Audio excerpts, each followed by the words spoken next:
in the bracket. And he says, "V'al derech hayedua." You found the spot there? Yeah. Al derech hayedua. So the difference here is in the same vein of as it's known elsewhere. Rabbi brings the Maimarim on the bottom there. Be'inyan habir sha'agdi Torah. The type of refinement that takes place through learning Torah, when a person learns Torah. The bechlalus, remember we had this whole conversation once upon a time. The bechlalus, gam habir sha'agdi galyi de Torah hu b'derech manucha. That in a general way, even the refinement that takes place through the revealed parts of Torah is what's called an derech manucha. It's also a peaceful path. It's not a way of war, generally speaking. The kevan sha'abirur hu b'derech mamela. Why? Because since the refinement is what we call in an automatic way, a derech mamela. What does it mean that you refine something first of all in an automatic way just by learning about it? So, like in a simple, let's just here we'll see. Da'alidei shalom din b'Torah. That just the fact that you learn in the Torah, shadavar zeh mutter v'davar zeh aser, that this thing is mutter and this is aser. Hemis bari memela, they become automatically refined. What does it mean refined? You basically separate the good from the bad. So if you think about just learning the law of something, you've already taken a complicated situation and you've separated the good from the bad just by learning it. You haven't like gone down and wrestled with it, right? So it's what we call a refinement automatically. And that happens even when you learn nigla of Torah, the revealed parts, like halacha, etc. Velo kabiru de tefillah. Whereas, okay, show me another example. Not like the refinement of davening, shu al yidei nefesh elokis mislaveshes benefesh habahamas, which is mamash a war. Right? As it says, the time for davening is the time of war, and the idea is that the tefillah is that the nefesh elokis, the godly soul, literally climbs inside your body. I mean, it's there already. And invests itself into the nefesh habahamis, right? Because that's what davening is. Davening is like a form of intense concentration, meditation. And basically what you're doing is you're thinking very deeply and clearly about the Eibishter and forcing, as it were, your nefesh habahamis to put away its guns and to put away its taibas for the world and to put away its racing mind, wanting to go where it is. And how do you do this? Because you climb into it and sort of by way of war, you take over the faculties of the mind and you use them for your own purposes and you sort of dedicate the body, which you're both fighting over, to Hashem. So the process of davening is a process of literally hand-to-hand combat. You're getting dirty, fighting with the enemy. Whereas Torah, the enemy is the world out there. There's all kinds of darkness mixed in. And just by sitting in your armchair, reading something, you've sorted them out that this is good and this is bad. And the refinement happens without any actual combat, so to speak. You just have to learn about it, and automatically, you know what's kosher and what's puzzle, right? So therefore, if you compare davening to learning, davening is mamish war, and learning is like a way of peace. Everyone gets that idea? Ah. Yeah? Okay. What'd you say? Not really, but that's interesting. Not really. But Okay. But it's an interesting davening is war and Well, let's really get it. What don't you get? how's davening war? Davening's work because you're pushing away thoughts that come into your mind. You have to fight them. While when you're learning, you're not pushing anything away. You're actually taking in ideas. You gotta gird yourself when davening. Yeah, I would say even the actual physical act of davening, we shouldn't leave out of this to make it very painfully clear what's going on. In other words, you're standing there, motionless, silent, like you're basically you're seizing control of your body. You're not allowing it to move around. You're not allowed to talk to anybody, right? Yeah. You're basically dominating the natural. That's not a natural pose, for the nefesh habahamis. It's actually we put our feet together because we want to have one leg like an angel. You know about that? Yeah. So what is that? You're basically, that's not the way that a man goes. That's not the way that an animal certainly goes. That you're just frozen in position, in a state of devekis to your creator. You don't really see animals doing that, right? So you're putting yourself into you're seizing. I like that word. Like a warrior. You're seizing the control of your body basically at that moment, and it's war. In general, you're as Baruch rightly said, you're fighting off the negative, the foreign thoughts that are coming into your mind. Davening is an act of concentration. So you're busy thinking about whatever, your home life, your issues, and no, like you think about during the day. And davening is like, you're not thinking about those things, right? And it doesn't come easily. On the contrary, the second, as it says in Tanya, the second you actually take that pose and like set on your course to meditate about Hashem, like two wrestlers, when one gets serious, the other one gets serious. So the animal soul starts throwing mud at you and like really making you think about worldly things that you wouldn't even think about normally. So you're fighting all of a sudden with yourself, That's a war. But what you're doing is you're refining the animal soul at that time. You're controlling, you're capturing the enemy. What's the enemy? Things that are not godly, you're basically turning them into godliness. Yeah? So the same thing is accomplished when you learn Torah. What's not godly? Someone comes in with a chicken, or not even someone comes in. You learned about someone that came in with a chicken to a rabbi 500 years ago. And they were discussing about, how many of the signs in the throat were cut, how deep was it cut. In other words, you're just sitting there learning a law to determine whether or not something is kosher or not. You never even saw a world. There's no chicken in the city that you're in, right? It's something which is totally theoretical. You don't have to go into the world in order to deal with this chicken. Like you have to go into your animal soul. You have to deal with it. You have to wrestle with it. When it comes to learning Torah, you're sitting in the comfort of the base medrash, right? You're so to speak. Now let's put all the pieces together. It's just like Moshe with the ark. You are in the territory of the enemy, but you're not actually fighting with the enemy. What do you mean the territory of the enemy? Because the Torah that you're learning is nigla, and therefore you are learning about the chicken. And the chicken is something which comes from Klippas Noga. It's mamish the world. It's an animal, literally. And you have to refine that animal, but you don't have to go running around catching a chicken, basically, right? You just have to sit there and sort of learn a few lines, and you've refined them automatically. Because you say, kosher. You see what I'm saying there? So that is a refinement. You've just like sorted out an aspect of the world that is now you've made clear on its boundaries that this is kosher, this is not kosher. So you've done a refinement, but you haven't actually dealt with the world. You went into the territory of the world, but you didn't actually have to deal with the world when you were there. Exactly like Moshe. And that's when we learn nigla specifically. This is the mashal we're in the middle of right now. Lo kabir to tefillah. Okay, we said. So after that parentheses, we're still in the brackets. Lechein gam habirur sha'ayde gal yid Torah nikra birur b'derech manucha. Therefore, even when you're learning nigla, it's still called a peaceful way of doing the refinement process, because you don't actually have to fight and wrestle with a chicken. Only the chicken inside the sefer. Aval b'pratios. But if you want to look more detailed, just like we said, Moshe is also called a man of war in that capacity. He's in the middle. We don't know what to make of him.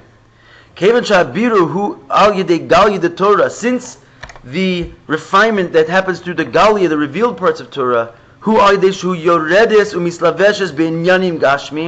is by going down and investing yourself into physical things. Again, not physically tangling with them, but talking about them, right? The whole of Nigla talks about crops, it talks about animals, it talks about everything. It talks about the world. You have to deal with the world. There's not one single time, space, not one single part of halacha that's not talking about some physical objects, which means the physical objects is klippa. So you do have to go into the territory of the enemy anytime you're learning nigla. So even though it's a peaceful type of refinement, you don't have to fight with the enemy, but you do have to go into the realm of the enemy. And therefore it's already some way an act of war, because you're in enemy territory. The Torah, which is totally spiritual and godly, is somehow talking about chickens. And this is just like we said Moshe was doing, the king going out of his place and going to the place of the enemy. That's what nigla is. Whereas Amis in the bir b'derech manucha, the true derech manucha, the true way of refining the world without fighting with it, hu ba'biru sha'al b'pnimis Torah. That's when you learn Chassidus.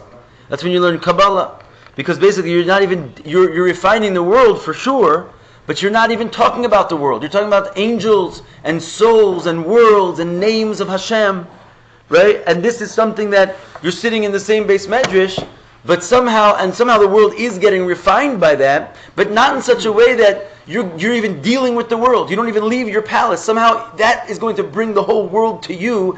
Why? Because you're what are you doing when you learn Chassidus? You're making a statement that there is nothing but Elokus. You're basically saying that that you perceive a world is just like some kind of a masking of the true reality, that all there is divinity. And when the world hears that, the world is basically lights up because it's true.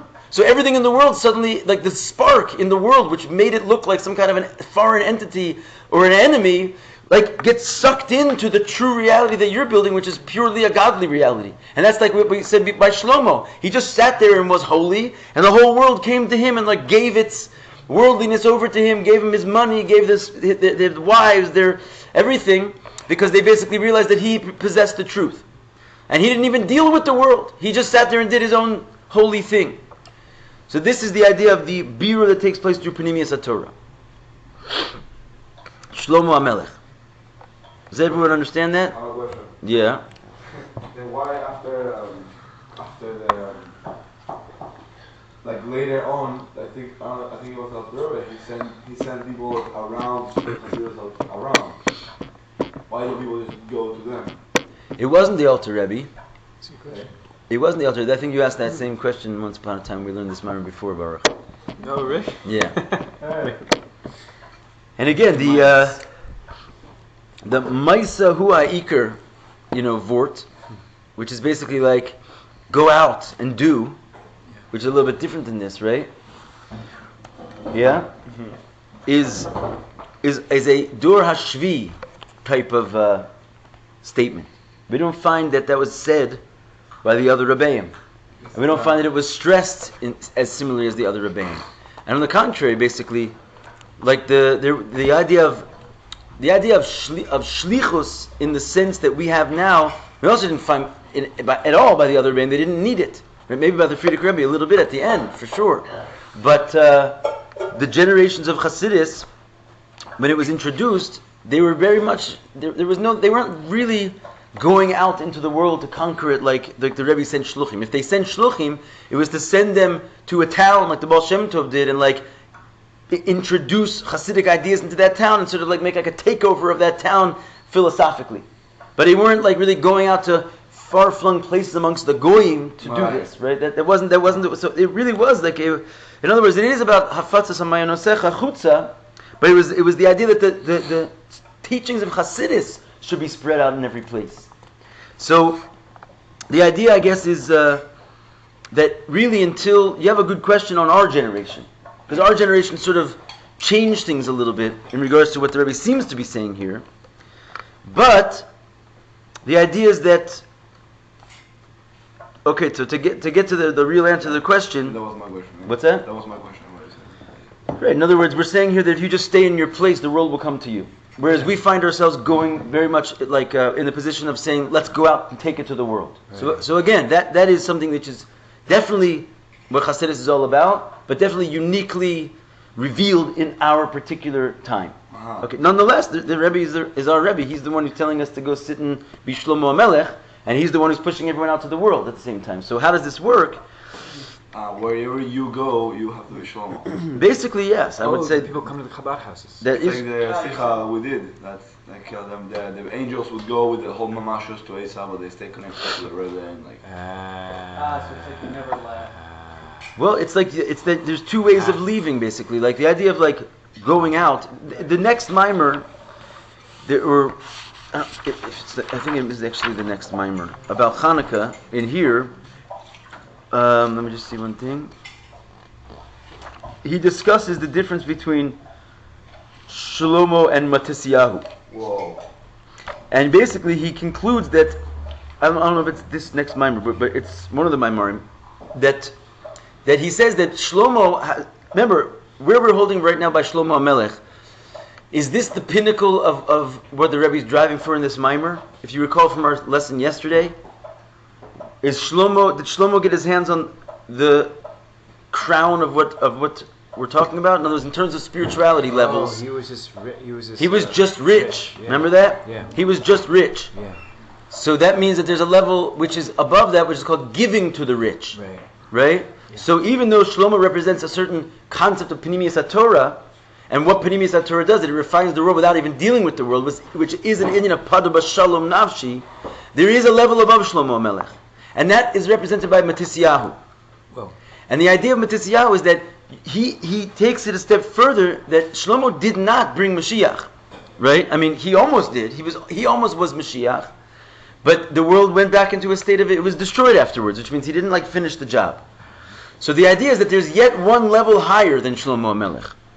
And that's kind of what Shaul is leading to right here. There's a level of basically taking Shlomo HaMelech and putting it out into the world. So in other words, you have this level which is beyond the world and into the world at the same time. But okay, listen. Let's agree to just put this question on hold for a second, because as we conclude, we'll get a deeper answer to it. But this is what Matisyahu did basically. He was like this man he was a man of war essentially, but at the same time he represents like sort of the one who he represents Chassidus, in that Hanukkah is an Indian of finding the oil, and Hanukkah is an Indian of a symbol of Chassidus. That's why it takes place in Kislev. In other words, it's already like from the time of the sages already. It was like the one holiday Al Pi Nigla, which links in very very openly to Nister and to Kabbalah. And nonetheless, he was also a man of war, right? So we'll have to see exactly how that all comes together. At this point, it's not. Extra copy? Just made them. I made 5 copies. Yeah. I give you my phone. Anyway, so that is the question. It's a good question. I'm not fully answering it right now, but we'll see as we go. Okay, so we're going to go on to tests. Levi. Yeah. Levi. No, it's probably didn't hit the cold mikvah today. Hmm? We didn't hit the cold mikvah today. That was her. Oh, wet weather? Yesh Lomar. So we want to say, Sha'achiluk bein Kum Hashem. Sha'amar Moshe l'Kum Hashem, Sha'amar David. So as we said yesterday, they both said Kuma Hashem. Moshe said Kuma Hashem v'yafutzu oivecha, scatter the enemy. David said Limnu chasecha. He said Kuma Hashem, to your tranquility. So what's the difference between them? Bishnei inyanim, in 2 ways. Ba'ofen habirur, okay, in the manner of their refinement. Shabirur alidei Aaron, the Mishkan, hayav derech milchama, as we said, that the manner of the refinement that took place through the Mishkan in the desert was in a way of milchama, of war, as we said.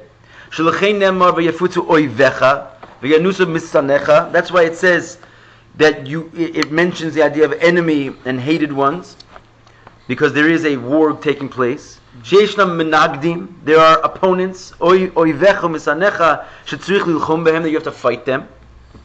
V'abiru shebiyimei Shlomo b'prat agdei gilu de beis hamikdash, whereas Shlomo's refinement, in particular through the revelation of the Beis HaMikdash, over and above the revelation of the Mishkan, was a derech of menucha, kum Hashem limnucha secha, as it says, arise Hashem in your tranquility, as we said just briefly, ba'arucha, as we said just a moment ago, ba'arucha at length, v'gam ba'abiru atzmo.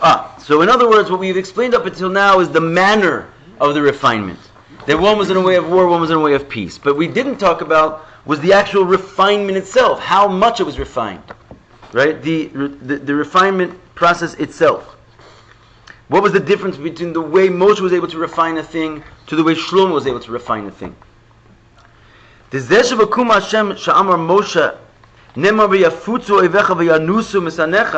fact that it says by Moshe, scatter the enemy, and your hated ones shall flee. The ones who hate you shall flee. So you have scattering and fleeing. Okay? It's because even after the refinement was done, that the Aaron did travel through the desert and it refined things. Nishar dain menagdim. Guess what? There were still opponents because they were just scattered. They were just fled. Oivecha u'mesanecha did not go away. Eloshayu ba'ofen deriyafutzu v'yanusu. They were just sort of holding now in a scattered state and in a fled state. But he did not destroy the enemy. He refined it by making it go away, but not by eliminating it. And refine them not even a little bit by just being in contact with them. Making them disband and run away is refining them. That's refinement. That's hugely refined. In other words, that's a big bittul that they just took, that they swallowed, right? Right. They were holding themselves as big monsters that they're gonna bite and kill with their venom. These were snakes and scorpions and mountains that were traversable. And all of a sudden the Aron comes and they disappear. So that's mamish a bittul. They got showed who's boss. Right. So that's a refinement on a bully when he mamish has to go sit in the corner of the room and cry. Okay, but the point is he's still lurking there. His hatred. You turn into a sheep. Right. You didn't change him from what he is, and you didn't even eliminate him. Right. So there's two levels. You can kill him, so he's gone, or you can even make him a friend. So it's even better. And Moshe did neither, seemingly. He just made him go away. They get more angry. They go away. They do, but I mean, let's say they're weakened though. In other words, there was a certain essential refinement that happened to the world that didn't go away. Put it like that. Because where we said if they hadn't gone through the desert, nobody else would ever be able to do avodas Hashem bichlal. They sort of like knocked off a certain very heavy-duty klippa, but they didn't eliminate it. Va'inyanhu, and the idea is the babir or shebederech milamayla lamata, that when you refine something from a way what we call above to below, sha'elyon hamevarer eino mislavesh ba'tachton, that the elyon, the one that's refining the holy thing, does not invest itself into the tachton. It doesn't go into the kishkas, so to speak, and wrestle with the lower one. And what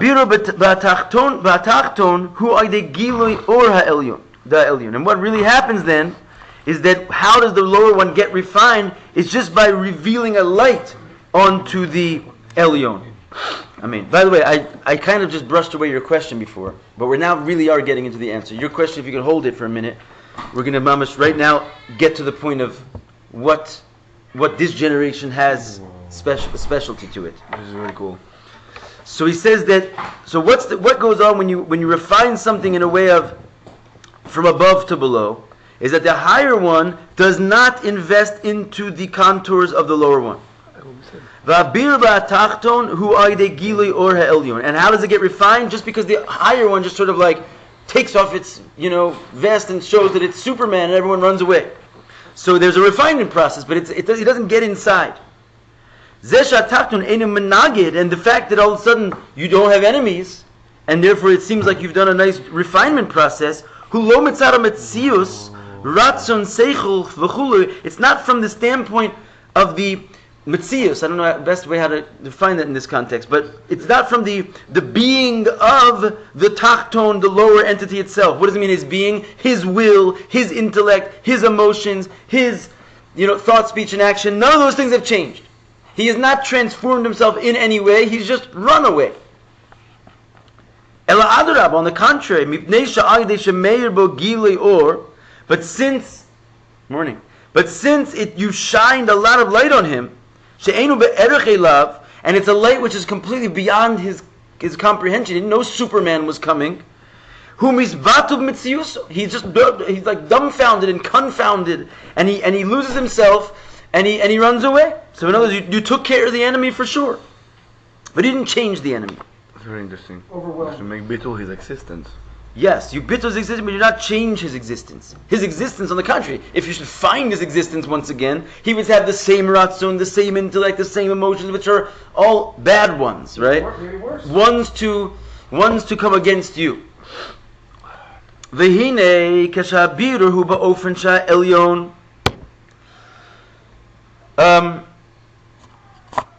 I'm just saying, when you say maybe worse, it's the second time you said that. Let's look at that one more time, right? Angry. It goes away. I agree with you. You can't, if you're going to look at the muscle, we're giving the muscle Superman, If you're going to look at the muscle, for sure. If anyone's ever put a bully in their place, if they're going to get a chance, they could come back stronger bully, right? But I still hold by the fact, it says like, why was the Egyptian exile the hardest, right? One might argue that there was ones that were harder in a certain sense, They talk about how Purim was in a certain sense even worse. Every Jew was going to die on one day. Certainly the Holocaust is right up there amongst the, who can compare. But they say it was because it was the first, right? And basically when something happens for the first time, you don't know what it is. It's like right? So going through something, the fact that you've already been through it, it already makes that every other one from that point is already not as harsh. Right. So the same thing is here. Once they stood up to the world with like a torch of God one time, they were never as strong again. No exile was ever as strong again. So even though we've had some, they come back nasty, you know what I mean? And they'll come back like even angrier. No one's fooling anyone. We're never going to be as vulnerable to it again as we ever were because it happened before. So even the bully, even though we might now have like a brass knuckles and he didn't have those before, it's not the same. You've already beaten him once, so it's taking care of that. Well, that's what they were doing in the desert. They were like starting their they took care of it. Like there was no more, So you're right. He could come back stronger, and it says in the end of days the Clippers are going to go mad like we've never seen them before. But it's all like a mirage. They're not fooling anybody because we know that we can take care of them.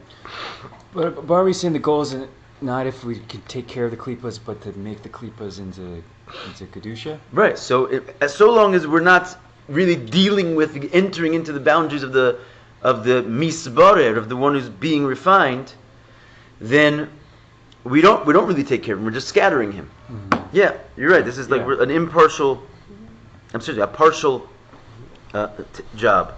Okay, let's go back inside here.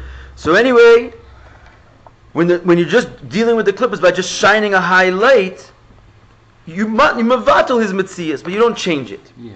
Vehine, after the period, kashabiru hu ba'ofen sha elyon hamevarer balim komo shel hatachton. When the refinement process happens in a way when the higher one goes into the place of the lower one, the one that needs refining, right? Then, so each one has sort of an advantage. It's a sign that the tachton. All right, but we're emphasizing the wrong thing. That's the problem. What we're saying is true. We're putting as far as like the Rebbe's train of thought, we're emphasizing the wrong thing. So we have to we're all right and it's fine and good. Let's clarify what the Rebbe is trying to say right now. Right. He's trying to say that you do mevatel the metzias. We're getting excited about the fact that you don't change the metzias, but the Rebbe's not even talking about that right now. That's going to be Matisyahu's job. But you don't. But you mevatel his metzias. And when you bring a highlight, he runs away and scatters. He disappears. I mean, in other words, you lose him. But going on. Is this on Hanukkah or the Parsha? This is on Yud Tes Kislev. Yud Tes Kislev. Is that Hanukkah? No, that's the Big Lubavitch holiday. Ah. So this goes on. Okay, so when, however, you will go into the enemy's territory, okay? What does it show you? It shows you that the tachton is what's called tofes makom lagabe. What does it mean, tofes makom? Anyone knows this little Hasidic term? Tofes makom. Take up place. Good. That's the definition of it. What does it mean? It considers as something because he goes down to him, so then he is something. Very good. In other words, very good. In other words, when you have to go into the enemy's place, it means the enemy. You have to reckon with the fact that he is a somebody, right? When you don't have to go into the enemy's place, you're just the elyon. You just shine your light, and the enemy. This is a Shlomo. The idea of from above to below is Shlomo HaMelech, right? He's shining from above to below, and therefore he doesn't even consider the existence of the lower one, and the lower one just gets nullified by his light. But when you have to go into the place of the enemy, you're already in a vulnerable position. Why? Because the enemy knows that you consider him somebody important. Because if you didn't consider him somebody important, why would you be in his territory? Right? So basically, he's already got the upper hand to a certain degree. Because you recognize he's powerful. Okay, you might still beat him up. But you can't totally undo his very existence while you're busy in France, right? There's no France. You're in France, right? So the idea is that you can't undo the very existence of this enemy. You can only sort of subdue his existence. It's like with the Tarsus, Ishmael will be a thorn in their side. Yeah. It's not just like. I mean. Okay, ולכן אין שייך שעל ידי הגילוי שלו יזבטל התחתון בתכלס. Therefore, it's not even shaykh to say that through your revealing yourself, you're going to nullify him out of existence. You're not you're not powerful enough. You've sort of subjected yourself to a certain weakness by going into his place, by recognizing his existence, that you no longer are wielding a strong enough sword to say that he doesn't exist at all. Because you've put yourself into a place where you've proven his existence. Now, if we go lamaila, so to speak, and start talking about spheros, what dimension of Elokus is this referring to? It's talking about a dimension of Elokus, in other words, in a realm of godliness, where God himself recognizes the existence of the worlds. It's an aspect of divinity where the worlds already are what's called tofes makom. The worlds already are, Hashem is in awareness of the worlds and is giving existence to the worlds, giving credence to the world. He's thinking of the worlds. So what place is that? That's basically from Atzilus and below, or even Keser. Because didn't we say a moment ago that Keser, let's go back to one of the lessons we learned, there's 5 partsufim which are shaykh to the world, we said, right? And one of them is even Keser. So in that realm of the lower part of Keser, which is called Arich, right? Even there, which is a high place in divinity, right? Even there, the worlds are tofes makom. The worlds take place. Hashem's thinking of them. So if if Hashem is going to try and bring a light and utilize a sort of weapon to annihilate the existence of the worlds, he can't use a weapon that starts there, who originates there, because that weapon, that level of divinity, already recognizes the existence of the worlds. Where does it start? In Keser. It already recognizes the existence of the worlds at that place, because he's thinking of the worlds there. It's an aspect of divinity which is all bound up with there being the existence of worlds. So he's not able to use that light to nullify the worlds out of existence, because that light recognizes the existence of the worlds. It's like you're not able to go into the realm of the enemy and undo the whole existence of that country because you're sitting in that country. So this is what we're saying, that there's a refinement process when you don't go to war. There's a refinement process when you do go to war. Is it the last point we're just saying it's like Hashem, that part of Hashem where he recognizes the worlds? Like that, it's just analogy, that's what it's like? Right, in other words, we're talking about levels of, what we're really talking about is powers within certain tzaddikim to refine the world at different levels, right? Yeah. So we're saying, obviously, we got to get Aleph to come back here, but he was saying basically like, what's going on? Is this man God? Remember we had that little so sure. So he's not God, but he's wielding godliness. He's basically holding on, and each one of them is wielding different levels of godliness. Oh, okay. So if you're wielding a level of godliness where you're holding by an aspect of divinity where worlds have already been thought of in that aspect of divinity, it's a lower so level. how much are you going to be able to refine the world with that? Okay. You might be able to refine the world, but you won't be able to nullify the existence of the world because the weapon you're using recognizes the existence of the world. You can't use something to undo the world which itself is bound up in and so to speak, glued to the world. You see what I'm saying? Yeah, you're like tapped into like a lower level of Hashem where he recognizes the world. And therefore you can't undo the existence of the world with that. Okay. Wow. Right? Well, so and I was calling it Keser, which is true. Usually that is called Malchus. Malchus is like sort of the aspect of divinity where the Hashem creates the world with that level. So if you're going to refine something from the sphere of Malchus, you can refine it, but only to a certain degree that you sort of subdue it, but you don't undo it. And where is the place where Hashem starts to recognize the world? Is it in Keter, you said? The highest place. Attic of Keter? No, you would say in Arich, right? Arich. Because those are the 5 parts that are shaykh to the world. Remember we said? The shaykh. That's like if you give tzedakah to the world, you give the world back what it already had, Right. you give it even the lower part of Kesser, which Yeah. means the lower part of Kesser is something which is shaykh to the world, i.e. the higher part of Kesser is something which is not shaykh to the world. But how can we say that is the part that like recognizes the world? Like, what is the In other words, there is a recognition of worlds in that place. Because the origin of the world is in that place. Right. Right, exactly. Starts in Keter.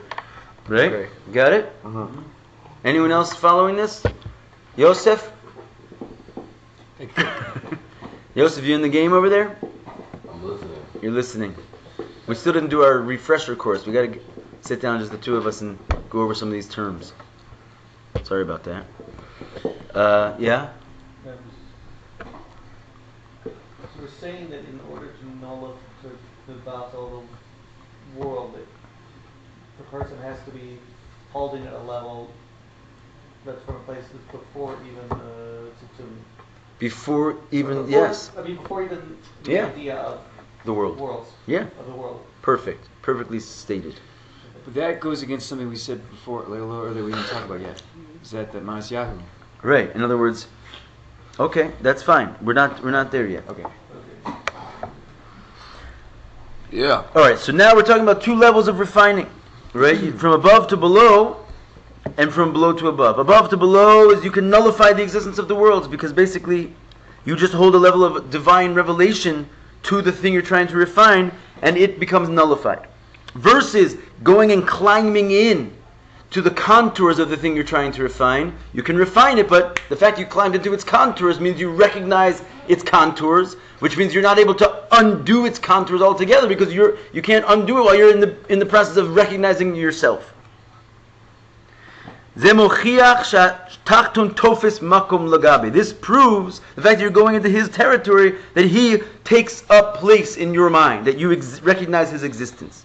Therefore, it's not even relevant that by showing yourself and revealing your level of godliness, he will become totally nullified because you've proven that your level of godliness recognizes his existence.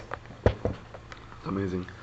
וכיוון שגם בירור זה הוא בדרך מלמעלה למטה ולא בדרך הסלבשוס. He says, however, since even this level of birur is in a way of mlamai lamata and not a total hislabshus, והביטול שעל ידי גילי אור זה אינו ביטול בתכליס. Okay, so we're saying that since this birur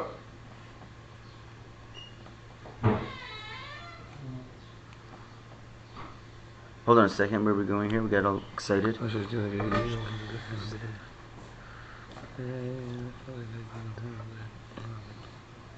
Okay, hold on one second. Sorry. Did you make copies of the Okay, next hold on. page? Hine Shabir, I did, yeah. Yeah? Shabir hu ba'ofen sha'elyon mevar ba. No, excuse me guys, one second, I gotta look back. This one? Oh yeah, this looks like a new one. Yeah, right. It's crisp. Yeah. It's crispy. It's crispy. Crispy fresh. Fresh. Let me check. The Rice Krispies? You'll get burned. You'll get burned. What's up? Oh, okay. Okay, so here we go. Ready? Sorry about that. So we're talking about two levels right now. Actually, we're entering into all three levels. Did we run out of time already? No. Let's see. We have a lot of time. What time is that? So much time. It's 8:30. Okay, so no, it's 8:27, and that's all I need. Ready? So take it easy, bro. Yeah. So what we're saying is like this. We're saying like this. There's three levels: Shlomo, Moshe, and what we were calling davening, basically, actually getting invested into the tachton. No, that's going to be another level, a fourth level. Okay? We're talking about three levels that the Maimer discussed, right? The level of Shlomo, you just stay in your place. The level of Moshe, you go into the place of the enemy, but you don't fight with him. And then, fighting with him. So what we have here is called, there's something called above to Spiritual fight. There's something called above to below, and there's something called below to above. Now what we're saying like right now is that both Moshe and Shlomo could be called a man of peace, right? It's just that Moshe could also be called a man of war, depending on how you look at him. Since he's in the place of the enemy, he's slightly a man of war. But since he doesn't have to actually fight with the enemy, he's called a man of peace, because the enemy sort of gets nullified all by itself while he's in his place. Can you hold on one second? I hear what you're saying. So then the idea is like this. There's two levels. One's called from above to below, and one's called from below to above. Now both Moshe and Shlomo are called from above to below. Both Moshe and Shlomo are called from above to below. Okay? Why? Because they both take care of an enemy in such a way where they don't actually fight with him. Right? They don't actually fight with him. Shlomo doesn't fight with him because he doesn't even go into his place. And Moshe, he goes into his place, but he doesn't fight with him.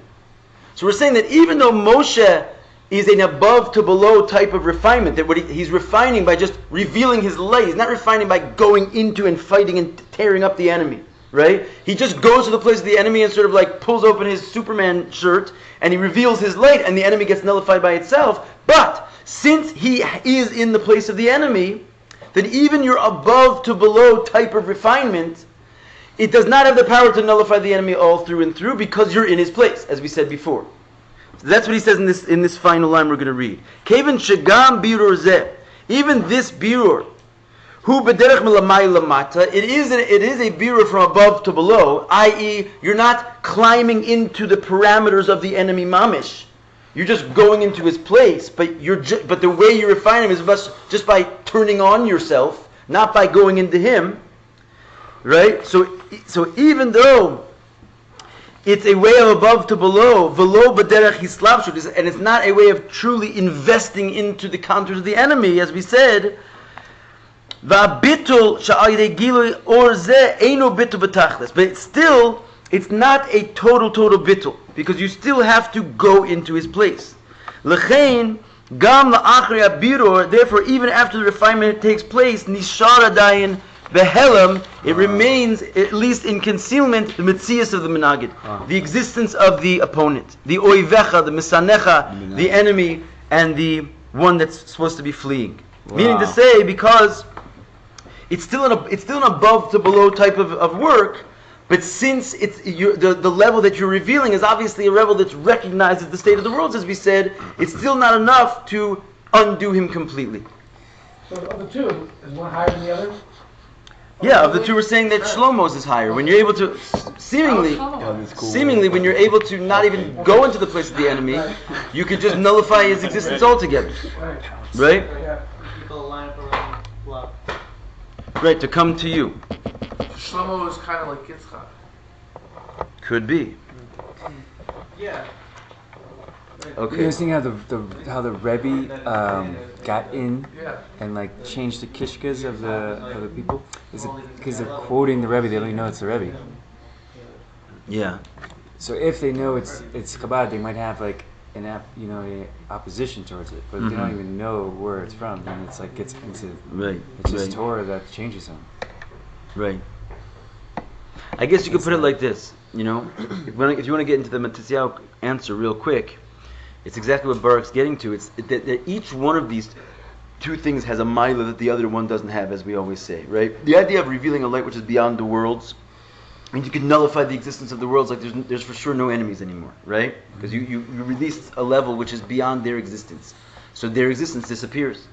But you lose something there because you never actually changed them. Right? So the idea of going into them, on the other hand, and like climbing into them, means you can change them, but you for sure didn't nullify their existence. So therefore your ability to change them is limited, because basically they're still going to hold themselves to be somewhat self-important, and it's just that they're going to be sort of refined from the inside. So the ultimate is the combination of both. That you can basically have some kind of a wondrous thing where it simultaneously keeps their existence in place and nullifies their existence thoroughly out of place. Right. And that's Matisyahu. The idea is that he bears the light of Shlomo, so to speak, but he takes it to the world as well, which is exactly what you just said, basically. In other words, there's nothing lacking from the level of light. It's just that it's able to also enclothe itself. Right? How is that Matisyahu? That represents Matisyahu because he's... What'd you say? I don't know. How does that represent Matisyahu? Yeah. Because he took it to the enemy. He fought. But at the same time, he fought with some kind of an unbelievable mysterious nation. It wasn't a normal war. Right. He went out with 8 people and took on an army of hundreds of thousands. Right. So that's something that you only do if you don't recognize the existence of the enemy, basically. Right. Because if you recognize their existence even a little bit, you wouldn't make that assertions, right? On the other hand, he fought them. He actually went into a physical battle. So he took into account their actual existence. Right, but on the other hand, he didn't take into account their actual existence whatsoever.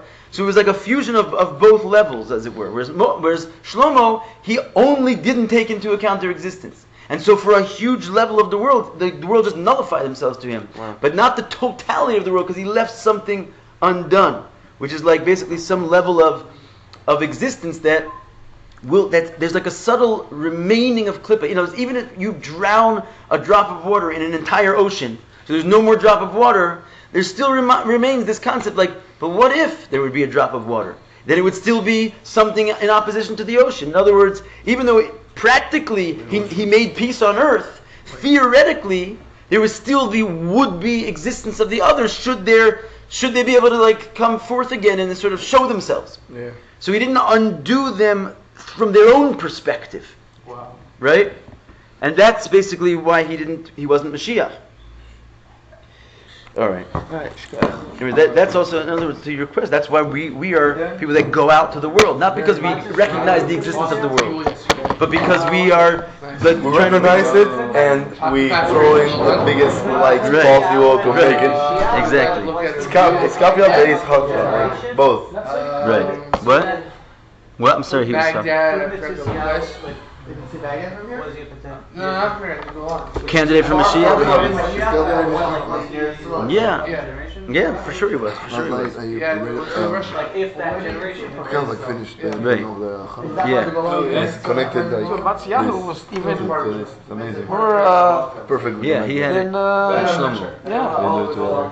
yeah. Equal.